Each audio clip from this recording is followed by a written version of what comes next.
Baik, Assalamualaikum.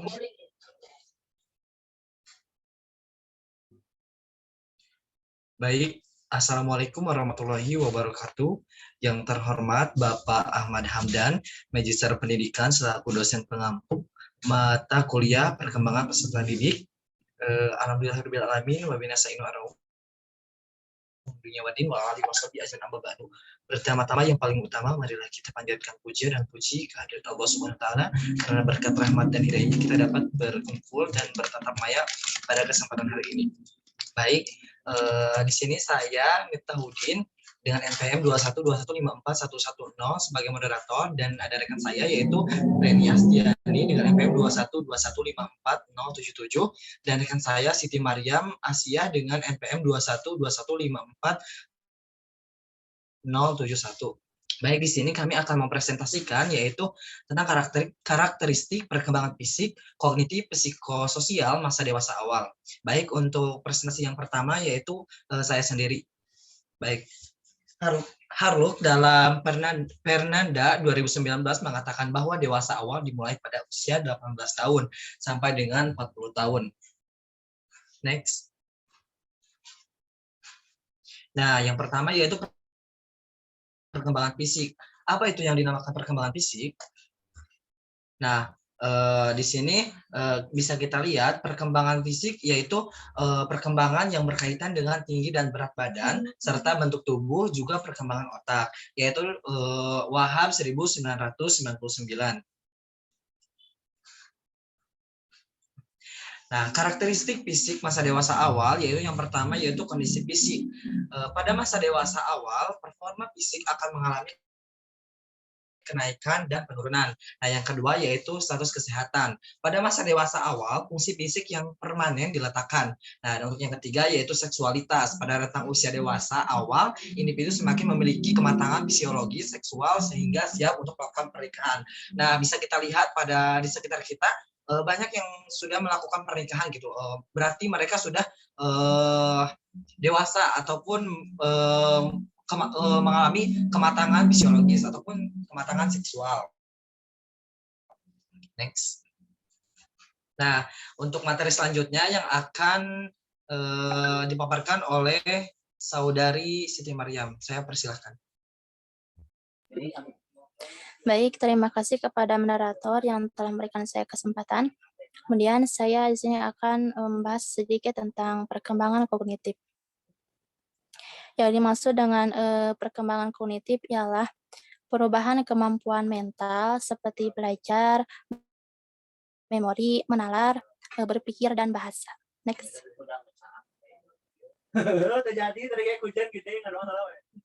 Karakteristik kognitif masa dewasa awal. 1. Berpikir reflektif.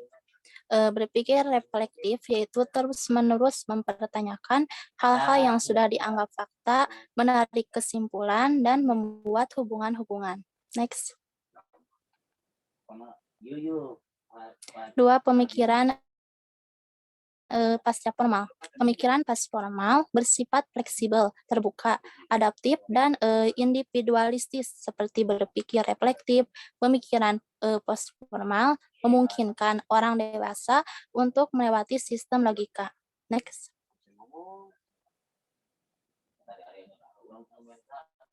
Jan Sinnott mengusulkan kerangka pemikiran post formal yaitu 1.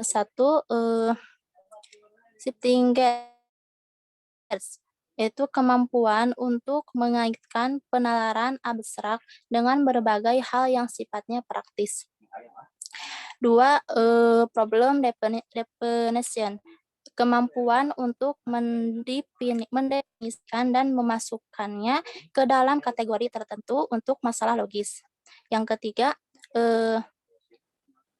proses produksif, kemampuan untuk melihat kemungkinan akan menyelesaikan masalah dengan baik. Next.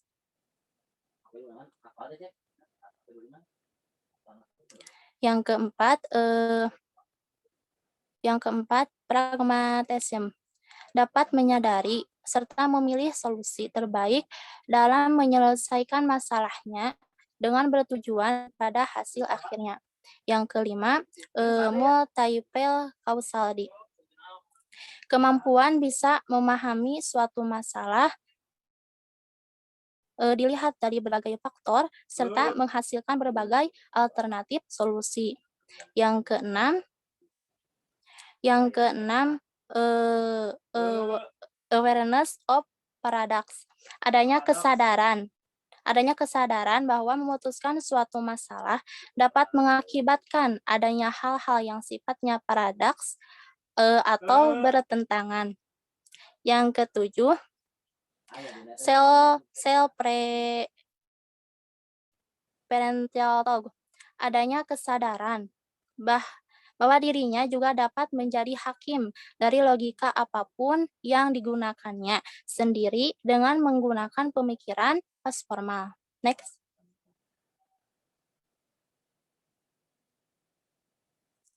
Terdapat beberapa tahap perkembangan kognitif masa dewasa awal yang dikemukakan oleh para ahli, antara lain 1. Piaget. Remaja dan orang dewasa berpikir dengan cara yang sama.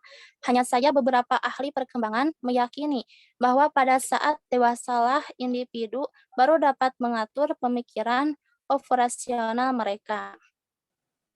Kemudian Gisela Labovi. Integrasi baru pemikiran akan terjadi pada masa dewasa awal sebagai bagian dari perkembangan kognitif pada dewasa awal. Next.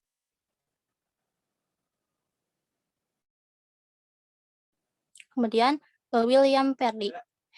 Individu akan mulai menyadari perbedaan pendapat dan pandangan orang lain yang akan mengguncang cara mereka memandang masalah sebelumnya. Kemudian Kay Warner Say percaya bahwa tahap-tahap kognitif Piaget menggambarkan adanya peningkatan efisiensi ketika memperoleh informasi baru. Tetapi orang dewasa lebih maju dalam menggunakan cara berpikir intelektual mereka. Mungkin sekian dari saya serahkan kembali kepada moderator. Baik, terima kasih kepada Siti Mariam yang telah memaparkan materi. Baik, untuk materi selanjutnya yang akan dipaparkan oleh Saudari Reni Astiani. Dipersilahkan. Baik, terima kasih moderator yang telah mempersilahkan saya untuk menyampaikan materi. Yang selanjutnya adalah perkembangan sosial, psikososial. Psikososial berasal dari dua kata, yakni psiko dan sosial. Psiko mengarah kepada aspek psikologis seperti pikiran, perasaan, dan perilaku. Sedangkan sosial lebih mengarah kepada hubungan eksternal antara individu dengan individu yang berada di sekelilingnya. Jadi, perkembangan psikososial adalah perkembangan yang berhubungan dengan motivasi, emosi, dan perkembangan pribadi manusia, serta perubahan dalam bagaimana individu berhubungan dengan orang lain. Selanjutnya, karakteristik perkembangan psikososial pada dewasa awal. Yang pertama, intimacy versus isolation. Teori ini dikembangkan oleh Erikson. Biasanya tahap ini terjadi pada usia 20 hingga 40 tahun. Menurutnya, pada fase ini, individu akan mengeksplorasi hubungan secara personal dan siap berkomitmen dengan orang lain. Dewasa muda akan membangun keintiman dengan orang lain. Namun, apabila mengalami kekecewaan, individu tidak dapat menjalin hubungan dekat dengan orang lain, bahkan menjadi terisolasi. Erikson percaya bahwa keintiman yang terjalin dalam sebuah hubungan tidak akan berjalan ketika masing-masing individu belum menemukan jati diri yang kuat dan terpisah. Namun pada realitanya sekarang banyak sekali individu dewasa, individu muda yang sudah menikah dan berujung dengan perceraian. Hal ini terjadi karena mereka belum menemukan identitas diri pada masa perkembangan sebelumnya, yakni masa remaja. Yang selanjutnya adalah prinsip atau persahabatan. Penelitian longitudinal menunjukkan bahwa persahabatan akan mengalami perubahan dari usia remaja menuju usia dewasa awal. Terkadang hal tersebut dapat diprediksi dan terkadang juga tidak dapat diprediksi. Contoh, setiap individu memiliki masa transisi dalam kehidupannya, entah itu melanjutkan pendidikan ke jenjang yang lebih tinggi atau menikah. Biasanya hal ini akan mengakibatkan berkurangnya teman atau interaksi atau komunikasi antar teman menjadi sangat jarang. Namun kualitas lebih penting daripada kuantitas karena hubungan sosial antar individu erat kaitannya dengan kesejahteraan sosial dan kebutuhan hidupnya. Sudah kita ketahui bahwa masa dewasa awal merupakan masa transisi dari masa remaja. Hal ini menyebabkan banyak terjadi perubahan. Dewasa awal sudah dianggap mampu untuk menghadapi tantangan dan tuntutan yang datang dari dalam diri sendiri maupun dari luar.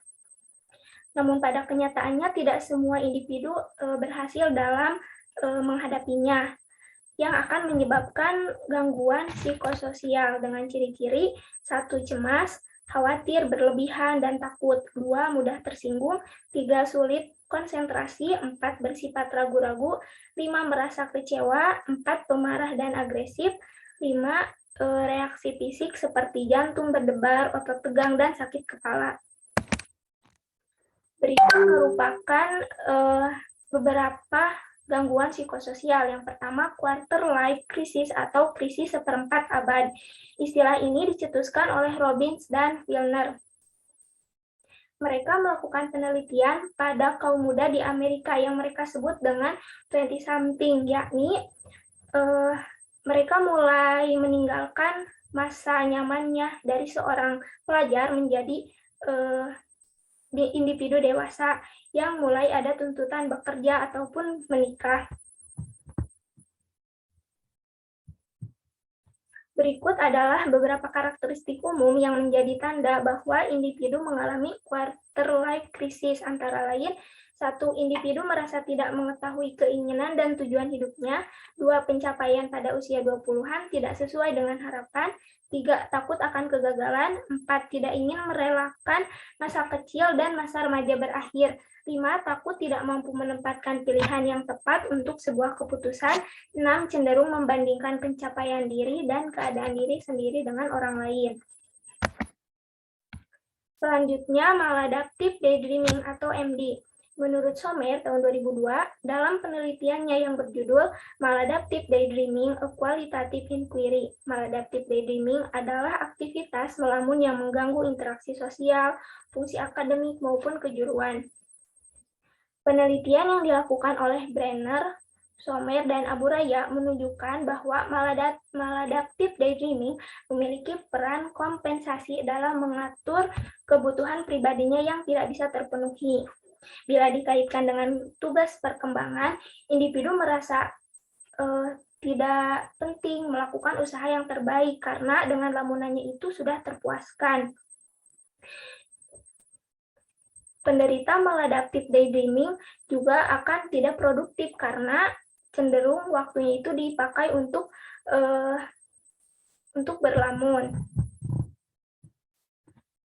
Mungkin sekian yang dapat saya sampaikan. Saya kembalikan kepada moderator. Baik, terima kasih kepada Reni Astiani yang telah memaparkan materi. Baik, mungkin dicukupkan sekian pemaparan materi dari kelompok kami. Kurang lebihnya mohon dimaafkan. Wabillahi taufiq wal hidayah. Wassalamualaikum warahmatullahi wabarakatuh.